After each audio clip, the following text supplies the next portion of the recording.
ऋषि मुनियों की प्रिय भूमि ये प्रयाग तीर्थ है। सभी तीर्थों की यात्रा का फल देने वाला ये प्रयाग तीर्थ है, जहां स्वयं माता गंगा विराजमान है, माता यमुना उपस्थित है, लेकिन माता सरस्वती गुप्त यहां है। सभी ऋषि मुनियों ने स्थान का सेवन किया है। इस पवित्र स्थान का सेवन करके अपनी कामना, अपनी मनोकामना को पूर्ण किया है। रामचरितमानस में भी तुलसी ने इस प्रयाग तीर्थ के लिए बहुत सुंदर कहा है। ऋषि मुनि इस तीर्थ की सेवा करते हुए सब अपनी मनोकामना पूर्ण करते थे। वेद पुराण जिनकी महिमा निरंतर गाते रहते हैं। जैसे भाट चारण कोई किसी की महिमा गा रहा है, वैसे सभी पुराण और वेद निरंतर जिनकी महिमा गाते हैं। साधु संत और पूर्ण आत्माओं की कामना पूर्ण करने वाला एक तीर्थ है। ऋषि मुनियों ने इस तीर्थ का सेवन किया है। पुण्यमात्मा पवित्र साधु इस तीर्थ की सेवा करते हुए अपने मनोरथों को पूर्ण करते थे। जिन तीर्थ की महिमा वेद पुराण निरंतर निर्मल गुणों की महिमा गाते रहते हैं। ये बात रामचरितमानस में तुलसी ने गाया है दोहरे के रूप में। सेवहि सुकृति साधु सुचि पावहि सब मन का। ऋषि मुनियों की कामना की पूर्ति की है, इसलिए बहुत सारे ऋषि मुनि इस तीर्थ का सेवन करते हैं, इस तीर्थ में निवास करते हैं। और बहुत सारे साधु संत ऋषि मुनि यहाँ निवास नहीं कर सकते तो यहाँ माघ मास में सभी आते हैं। इस महीने में स्नान करते हैं, तपस्या करते, विशेष प्रकार से कोई अनुष्ठान करते हैं। माघ मास की हर साल महिमा है, सूर्य संक्रांति की महिमा है।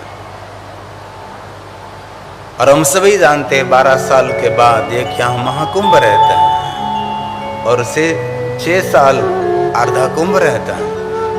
इस तीर्थ की एक विशेष महिमा है। इसलिए ऋषि मुनियों ने सुकृति मतलब पुण्यवान साधु ने, साधु में भी पुण्यवान साधु सेव ही इस तीर्थ की सेवा करते हैं। पाव ही सब मन काम, अपनी कामना मनोकामना को पूर्ण करते हैं। ये तुलसी का प्रसाद है। सेव ही सुकृति साधु सुचि पावहि सब मन का। अपनी कामना की पूर्ति करते। क्यों? निरंतर वेद पुराण जिनकी महिमा गाते, विमल गुणों की जिनकी गाथा गाते रहते, ये प्रयाग तीर्थ, ये प्रयागराज। और अभी का वातावरण, और जब तुलसी ने ये लिखा तब का वातावरण कुछ अलग रहता है ना। पहले तो वन था, यहाँ जंगल था, इतने बाग बगीचे थे, कुछ अलग था। अब भी कुछ अलग दृश्य भी दिखाई देता है। चूंकि समय परिवर्तन के बाद सब कुछ, पहले यहाँ ऋषियों के सिवा कौन रहता था? ये ऋषियों की तपस्थली थी, उसकी ज्ञान स्थली थी, कथा वार्ता की स्थली ये प्रयाग तीर्थ थी। और आपको याद होगा पहले हरिद्वार में भी कोई संसारी मनुष्य नहीं रहता था। उसका नाम है माया नगरी। वहां माया देवी का बहुत प्राचीन स्थान है। वहां सभी संसारी लोग दक्षेश्वर महादेव के आसपास रहने के लिए चले जाते थे। ज्वालापुर में चले जाते थे, कनखल में चले जाते। रात में कोई भी पंडित वहां हरिद्वार में नहीं रहते थे। कोई संसारियों को रहने के लिए वहां अनुमति नहीं थी। वैसे ही पहले तीर्थों की गरिमा थी। तीर्थ में जाकर कितने नियम का अनुसरण करें, तीर्थ में कैसे रहना चाहिए, तीर्थ सेवन कैसे करना चाहिए, एक महिमा थी। अब ये महिमा सुनते थोड़ा अलग लगता है जरूर, लेकिन तुलसी ने जब देखा होगा, तुलसी ने जब इस तीर्थ का सेवन किया होगा, यहाँ निवास किया होगा, तब तुलसी को मालूम हुआ। ये सब तुलसी ने गाया है रामचरितमानस में। बंदी वेद पुराण, बंदी वेद पुराण गण, कहि विमल गुण ग्राम, कहि विमल गुण ग्राम।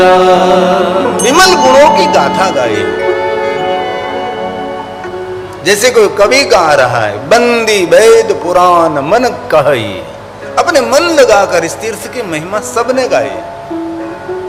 हमारे 18 पुराणों में कहीं न कहीं प्रयाग तीर्थ की विशेष महिमा है। स्कंद पुराण में, पद्म पुराण में, शिव महापुराण ग्रंथ में भी यहां से कथा का प्रारंभ हुआ था। 1000 साल तक चलने वाला ऋषि मुनियों ने एक सुंदर यज्ञ का आयोजन किया था। इस महात्माओं के दर्शन के लिए सुत पधारे थे, कथा कहने के लिए नहीं आए थे। सिर्फ उसको पता लगा कि यहाँ बहुत सारे ऋषि मुनि यहाँ एकत्र हुए हैं, चलो मैं भी सभी ऋषि मुनियों का दर्शन करने जाऊं, संत जनों का मैं दर्शन करूं। इस वास्ते यहाँ सुत पुराण जी आए थे। लेकिन सभी महात्मा सुत पुराण से परिचित थे। एक भगवान महर्षि वेद व्यास जी के कृपा पात्र थे, शब्दों के पुजारी थे, किसी को भी निरुत्तर कर सकते थे। संवाद में उसके साथ कोई संवाद कर ही नहीं सकता, कोई तर्क नहीं कर सकता। लेकिन कोई भी प्रश्न करके उसका उत्तर प्रत्युत्तर बहुत आदर के साथ देते थे। ये सूत है जिन्होंने यहाँ शिव महापुराण ग्रंथ का गायन किया है। सभी ऋषियों ने जिज्ञासा युक्त सुंदर सुंदर प्रश्न किए हैं और सुंदर कथा गायन स्थान पर हुए हैं। रामचरितमानस में कहा, पापों के समूह रूपी अपने जीवन में अगणित पाप हैं, लेकिन प्रयाग तीर्थ मनुष्य के सभी पापों में से मुक्त कर देते हैं। इस प्रयाग तीर्थ का जो प्रभाव है, ये सब रामचरितमानस का थोड़ा प्रसाद है। जिस तीर्थ में हम यहाँ निवास कर रहे हैं, इस तीर्थ की गरिमा, इस तीर्थ की महिमा भी थोड़ी सी समझने का प्रयास करेंगे। रामचरितमानस में तुलसी ने कहा, कोई कहे, कोई नहीं कह सकता जो प्रयाग का प्रभाव है। जीवन के कलुष को दूर करने के लिए इस तीर्थ है। जैसे मदमस्त हाथी को सिंह मार सकता है, वैसे प्रयाग तीर्थ मनुष्य मात्र के पाप समूह को जलाकर भस्म कर सकता है। ये तुलसी ने वचन दिया है। अभी तक कोई नहीं हुआ जिन्होंने प्रयाग तीर्थ की संपूर्ण महिमा गाई। सबकी वाणी रुक गई। प्रयाग प्रभाव सकही, ये शक्य नहीं, ये संभव नहीं है कोई गा सके।